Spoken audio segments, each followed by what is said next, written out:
जिनके यहाँ पितृदोष होता है, काल सर्प दोष होता है, वास्तु दोष होता है, उनको ज्यादा कुछ नहीं करना होना। महाराज एक बेल का फल लीजिए।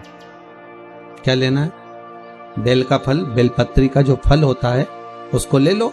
उसके अंदर का जो गुर्दा होता है, अंदर का जो भाग होता है, उसको निकाल लीजिए और उस बेल के फल में आटा सेक कर उसमें शक्कर मिलाकर उसको उसके अंदर भर लीजिए।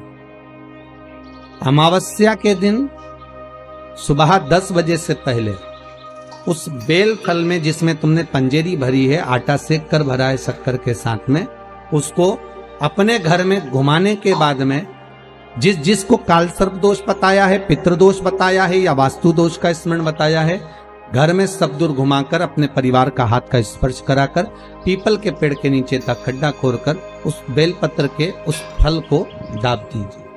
उस फल को उसमें दबा दीजिए। महाराज केवल एक अमावस्या करना रहता है, पितरों के दोष से मुक्ति मिलती है और हमारे घर के कार्य सफल होना प्रारंभ हो जाते हैं। कार्य की सफलता होती है, कार्य में सफलता प्राप्त होने लगती। पहले के समय में 2 दोष नहीं रहते थे, ना पितृदोष रहता था, ना काल सर्प दोष रहता था। काल सर्प दोष कब आया? जब आप लोगों ने भगवान का चढ़ा हुआ जल, शिव जी का चढ़ा हुआ जल तुलसी में चढ़ाना प्रारंभ करा, तब काल सर्प दोष आया। और पितृदोष पहले नहीं होता था।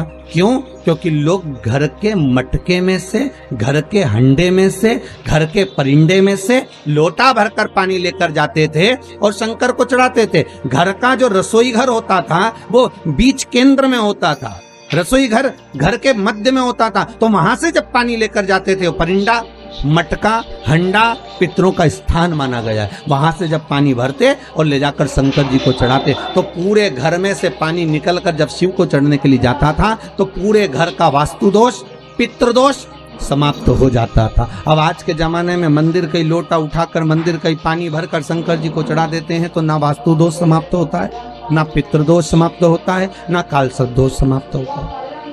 गलत चीज लोगों की बुद्धि में तुरंत आ जाती है कि हाँ उसने ऐसा करा, उसने तुलसी जी के क्यारे में शिवलिंग रखा तो अपन भी रख लो, उसने ऐसा करा तो अपन भी ऐसा कर लो, और उसने यूं करा तो अपन भी ऐसा कर लीजिए।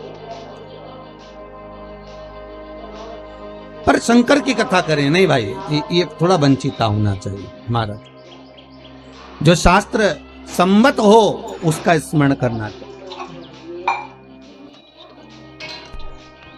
पहले भी कथा में कहा, परसों की कथा में कहा कि लक्ष्मी जी अपने पास का अगर कोई सामग्री शिव जी को चढ़ा देती तो शंकर प्रसन्न हो जाते। पर लक्ष्मी जी ने करा क्या? जल भी लाई तो पार्वती की यहां से।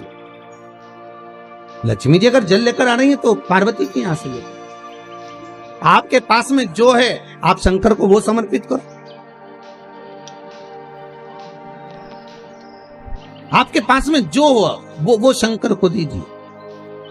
और शंकर एक बात और कहते हैं कि मुझे दिखावा कर कर मत दीजिए, जो आपके पास में है, जो अपना है वो दो।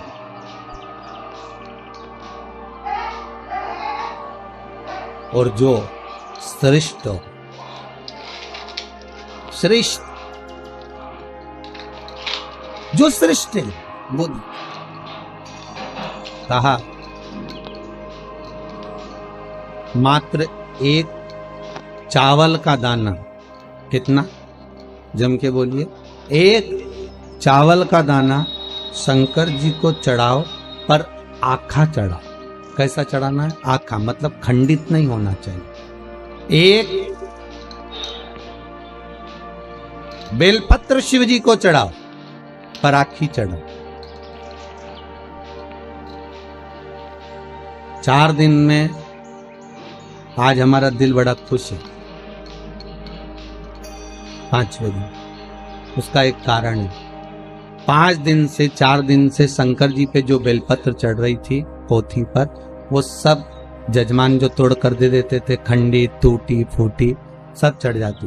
पर आज भले छोटी सी बेलपत्र है, पर आज जो चढ़ी है बाबा की कृपा से वो पूर्ण चढ़ी है। तो आज दिल खुश हो गया ये देखकर कि शिव महापुराण पर आज जो बेलपत्र समर्पित करी वो भले कम चढ़े, भले कम चढ़े, एक चावल का दाना चढ़ा पर आखा चढ़ा।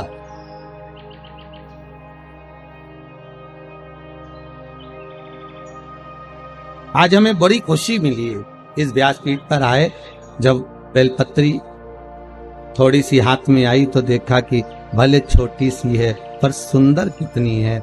आज बाबा इसको अंगीकार करेंगे, स्वीकारेंगे। शिव महापुराण की पोथी नहीं होती महाराज। 7 दिन, 9 दिन, 5 दिन, जितने दिन तक शिव महापुराण जिस जगह पर रखी रहती है, जिस कुल में, जिस परिवार में, जिस भाव में रखी रहती है, वहां पर ये 12 ज्योतिर्लिंग 7 दिन के लिए विराजमान होते हैं। उस पर चढ़ाई गई बेलपत्री का फल 12 ज्योतिर्लिंग पर चढ़ाई गई बेलपत्री के फल के बराबर होता है। 12 बेल ज्योतिर्लिंग के बराबर है मां का फल। एक आनंदी, बड़ी प्रसन्न। गंगा जली खोली है कभी किसी ने? किसी के यहाँ गंगा जली खुली है? अरे बोलो तो सही। शादी में, ब्याह में, या कोई गंगा जी भर के लेकर आते हैं और फिर गंगा जली खोलते हैं, पंडित जी पूजन कराते हैं। खोली है सब लोगों ने? तो गंगा जली खोलते हैं तो उस गंगा जली के खोलते समय गंगा जी का सुहाग चढ़ाते हैं। बोलो चढ़ाते कि चढ़ाते? साड़ी चढ़ाएंगे, बिछुड़ी चढ़ाएंगे, चूड़ी चढ़ाएंगे, सब चढ़ाएंगे। फिर लोटा भी भरेंगे, फिर कलश पूजन भी होगी, फिर गंगा जी को लेके भी आएंगे, फिर मैया आती भी है, शरीरों में लोग हिलते भी हैं, सब कुछ होता। फिर वहां पर गंगा जी की अगर वस्त्र चढ़ाया, गंगा जी का सुहाग चढ़ाया, गंगा जी की पूजन करी, तो साथ में एक की पूजन और होती है, वो भागीरथ जी की होती। बोलो होती कि नहीं होती? फिर भागीरथ के कपड़े चढ़ते, धोती चढ़ेगी, गमछा चढ़ेगा, कुर्ता का कपड़ा चढ़ेगा, जनेऊ चढ़ेगी, भागीरथ जी के कपड़े भी चढ़ेंगे। कि भागीरथ जी के कपड़े चढ़ाए, क्यों चढ़ाते हैं? उसका कारण क्या है? क्योंकि गंगा को लेकर आने वाले श्री भागीरथ जी महाराज।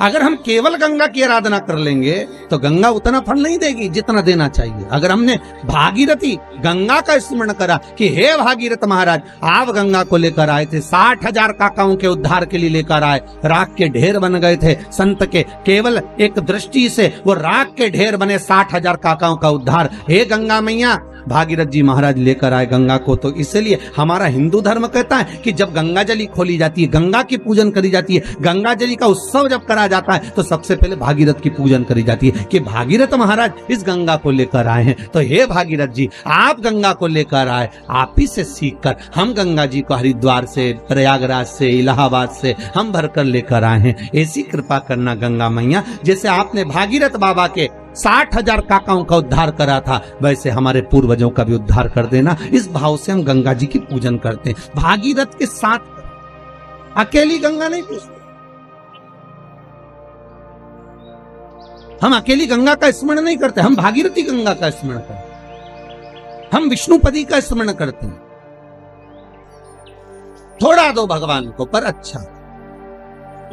पर दुनिया के लोगों की आदत ये थी, अच्छी चीज होती है ना वो अपने लिए रख लेना। बहुत अच्छी साड़ी है तुम्हारे पास में तो बहू को दे दोगी, और अच्छी साड़ी है तो तुम अपनी बेटी को दे दोगी। साड़ी थोड़ी भी गड़बड़ है तो भागवत पे चढ़ा दोगी, इतनी खुश होकर चढ़ाओगी, भागवत महारानी पे चढ़ा दी। अब तुम सोचोगे भागवत जी पे साड़ी चढ़ा दी, और वो साड़ी जो किसी काम की नहीं, वो साड़ी जो किसी के काम की नहीं, जब तुम्हारी बेटी के काम की नहीं, तुम्हारी बहू के काम की नहीं, तुम्हारे काम की नहीं, तो तुमने जो भागवत जी पे चढ़ाई वो महाराज की पत्नी पहनेगी?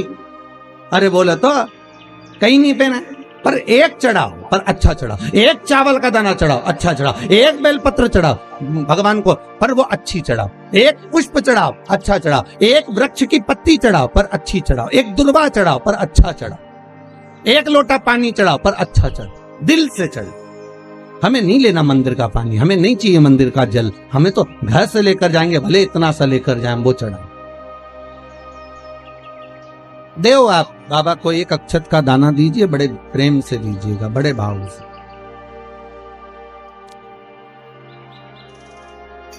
एक साधे सब सगे, सब साधे विश्र। आप अगर शिव जी का भजन कर रहे हो तो शंकर की भक्ति में ऐसे डूब जाओ, ऐसे डूब जाओ कि फिर शिव के सिवा कोई सुहाए नहीं।